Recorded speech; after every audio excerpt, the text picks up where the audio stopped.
Hi, this is Aisha and welcome to another video review of Read a Day Club. Today I will be talking about one of my favorite books, which is The God of Small Things by Arundhati Roy. Ultimately, everyone ends up reading Arundhati Roy. It is on most people's shelves, and even for a passionate non-fiction reader, this is a common book to behold. The God of Small Things belongs to a spectrum of genres. It can mean different things for different readers. It's historical, socio-cultural, political, romantic, emotional, and among so many other things. It's a cross between so many worlds and so many perspectives, so it draws from many wells. Understanding the story's narrative, language, and context is essentially the one thing that threads all these elements together.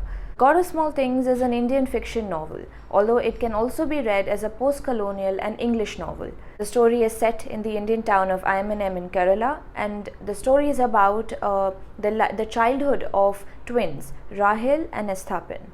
There is a multi-generational drift to this story. It's emotional, devastating, and very exposed.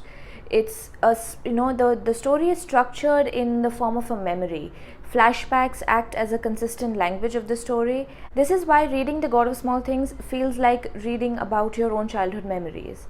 So whatever emotions Roy's writing evokes, it's not just fictive, it's exposed and very sentient. Now you should be able to find a condensed summary of the book all over the internet. And this is also Arundhati Roy's debut novel, and it involves family life, infidelity, death, corruption, politics, discrimination, caste relations, love, loss, and most importantly, psychological issues. So there are very many underlying themes to this story.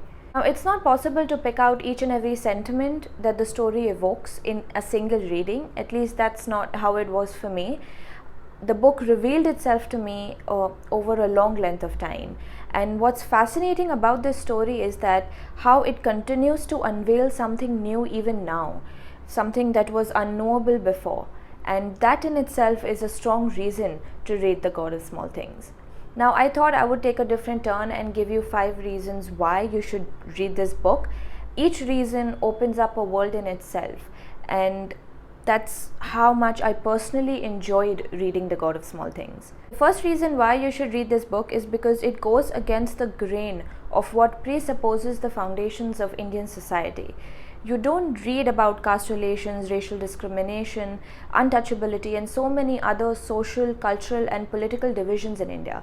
Rather, you're informed of them. There's no real human connection when you read about these issues elsewhere.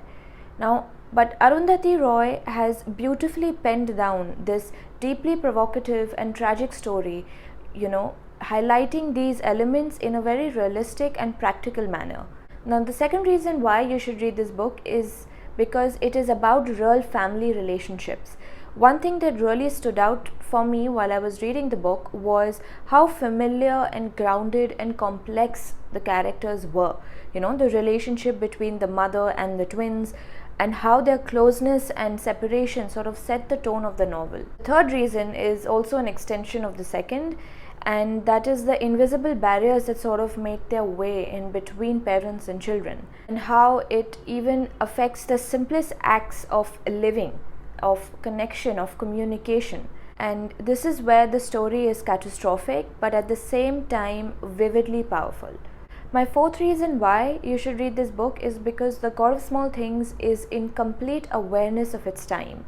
It addresses all the significant problems of society, and it starts from the very beginning. You can draw the line from a person's day-to-day struggles to suffering that is more universal.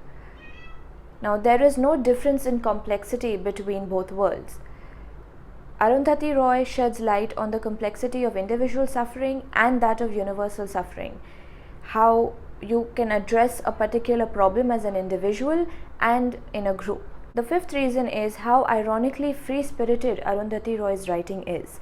That alone is a strong reason to pick up this book right away. Her characters are complex, unforgettable, and very moving.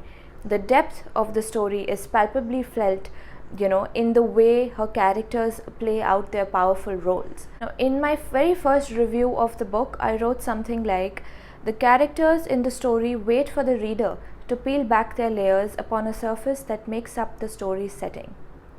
In short, this how you read The God of Small Things is testament to how you live and narrate your own story, how you perceive the large things in life and quantify them against the little things. The little things are those that often pass through us, through this world, blatantly and invisibly. The honest truth that this book has taught me, it's that, it's those little things that eventually seep into the larger things in life. And that in itself, that act of being aware of the little things is worth dissecting, even if it takes you your entire life, because at the end of the day, that dissection, that mulling over of life is a process. This is Aisha from Read a Day Club, and I hope you enjoyed watching this video. If you're new here, please do not forget to subscribe to Read a Day Club.